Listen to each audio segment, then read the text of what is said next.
Thanks to REDMAGIC for sponsoring this video.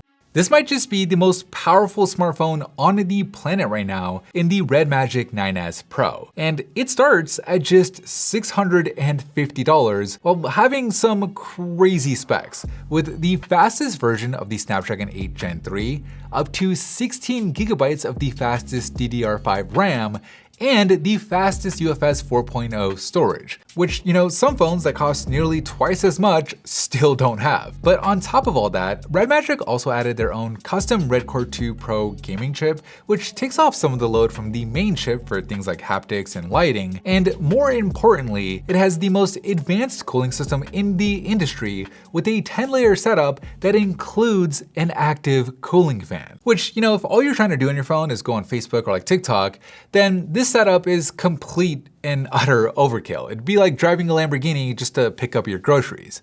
But if you're trying to game on here, especially with all the AAA titles that are making their way over to mobile, it can make a difference. And I think the best way to showcase that difference is to look at how it compares to the flagship competition in a benchmark like Wildlife Extreme, which does a really good job at pushing phones to their limits, testing not just the peak performance, but also how that performance holds up over time. Where in the very first loop, the REDMAGIC was able to outperform all of the competition. It more than doubled the pixel score, it handily beat the iPhone 15 Pro Maxes, and it even edged out the Galaxy S24 Ultra despite having the same chipset, which was kind of surprising. But where things get really interesting is in the subsequent loops, where both the iPhone and the Galaxy immediately start thermal throttling, while the 9S Pro does a relatively good job at maintaining its performance all the way through, to the point where by the end, the lowest score on the 20th loop was still higher than the iPhone's and the Pixel's highest scores. And even against the new iPhone 16 Pro Max,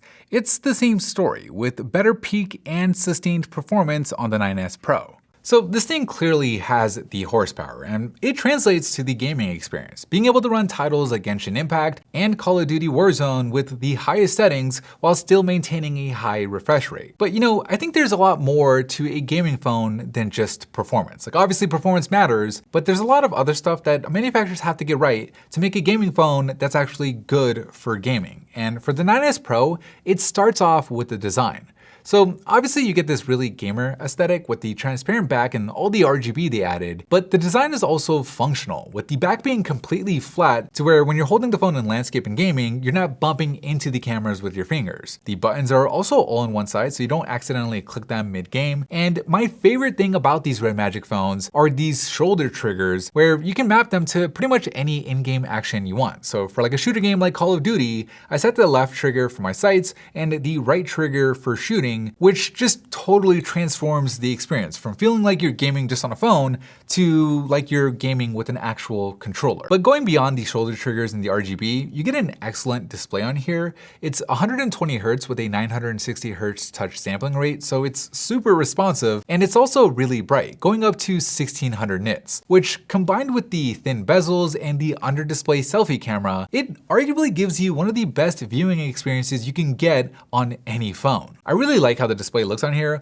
although obviously there is the trade-off for the selfie camera quality, which does take a hit. Like it's probably good enough to do your occasional video calls, and you can even use it for face unlock, but let's just say you're not gonna be posting selfies on Instagram with this thing. Luckily, there aren't any compromises when it comes to the speakers. They're both loud and they're full, and just like with the rest of the design, they were purpose-built for gaming, where when you hold the phone in landscape, you're not blocking the bottom firing speaker with your palm. And then for the other side, while this little vent does get blocked by your palm, because there are multiple points of ventilation on the earpiece and even a little bit through the exhaust and intake, it's actually really hard to muffle the sound on this phone. Like even if you try, it's pretty difficult. Of course, if you want to skip the speakers altogether, you still get a 3.5mm headphone jack, so that way you can connect your headphones and have zero latency, which on a gaming phone makes a lot of sense. So that Red Core 2 chip that I was talking about earlier handles things like the vibration motor, enabling what REDMAGIC calls 4D haptics, where they enhance the haptics on certain games, but even in the non-supported games, the haptics on here feel really good. Like they're strong, they're accurate, and even though it's a single motor this time, the vibrations feel well distributed throughout the phone. Now, powering it all is a massive 6500 mAh battery, which on a gaming phone is something that you need since gaming does obviously eat up battery life. And to help with that, REDMAGIC did something really smart in addition to giving it a big battery, where using that 80-watt fast charger, you can actually enable a feature called charge separation. So that way you can actually run off the wall power and bypass charging the battery altogether, which not only reduces the heat on the phone, which helps performance, but it can also help extend the long-term battery health. It's a super smart feature, and it's something that you'd like to see more brands implement because it can be useful in a lot of different ways.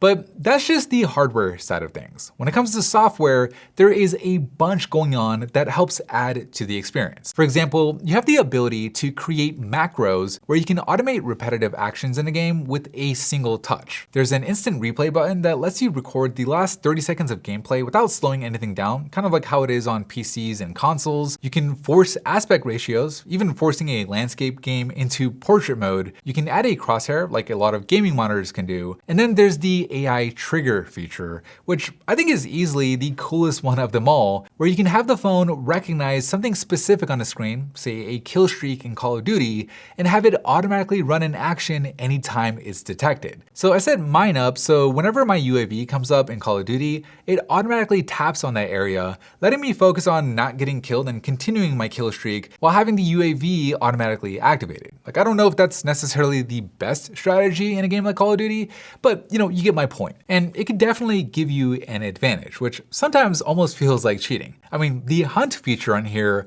definitely does, where it makes it easier to spot your enemies with focus peaking or color inversion. But obviously you don't have to use those features if you don't want to, and for non-competitive games, I think it's kind of cool that it's there. You can enable and disable these features by just swiping over at either edge of the screen while you're in a game, or just switch over to the game space mode, where it effectively disables the rest of the phone's UI, making it feel like a dedicated handheld, except for when you switch it back, you get a full-on Android phone.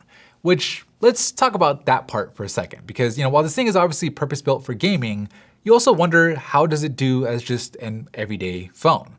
And as you'd expect, performance on here is top-notch. Like, I'm sure this thing would do really well in our speed test, and same thing goes with the battery test since it has a 6,500 milliamp hour battery. Obviously, you'd also benefit from the screen and the speakers, which can help for things like YouTube, but where it doesn't quite stack up with other flagships is at the camera. I mean, it's okay, you still get that Snapdragon ISP, so you can definitely get good photos and videos, but because the camera isn't the focus on this phone like it is on other phones, I wouldn't quite expect it to go toe-to-toe with them, especially on the selfie camera, which, as I mentioned, is probably only good for video calls, or if you just want to check if there's something in your teeth. But probably the bigger trade-off on here is the water and dust resistance, because one of the byproducts of having that cooling fan, which has an open intake and exhaust, is it can also let in water and dust in addition to that cool air, which is something that I'd probably be a little bit more wary about.